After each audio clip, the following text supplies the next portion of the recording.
En plein milieu de la nuit, le régime iranien confirme la perte de plusieurs figures au sommet de l'État. Parmi elles, le chef des gardiens de la révolution islamique. La nouvelle de l'assassinat et du martyre du général Hossein Salami a été confirmée. Tandis qu'un autre média proche du pouvoir diffuse ces images du site de la frappe israélienne qui aurait tué Hossein Salami.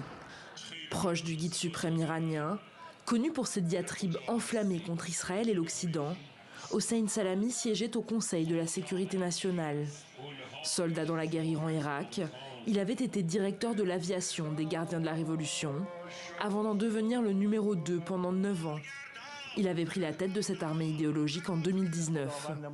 Sur ces images diffusées en octobre 2024, les caméras le filment en train d'ordonner une attaque de missiles contre Israël.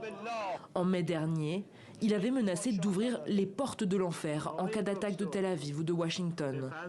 Les frappes israéliennes ont également tué le général Rolam Ali Rachid, ainsi que le commandant de la force aérospatiale des gardiens de la Révolution.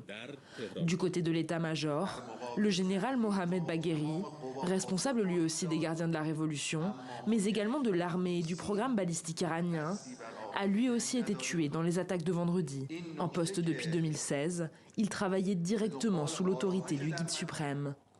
Pour lui succéder, Ali Khamenei nomme Abdolrahim Moussavi, tandis que Mohammad Pakpour remplacera Hossein Salami à la tête des gardiens de la Révolution. Les soldats de l'armée idéologique ont juré de se venger après la mort de leur précédent chef.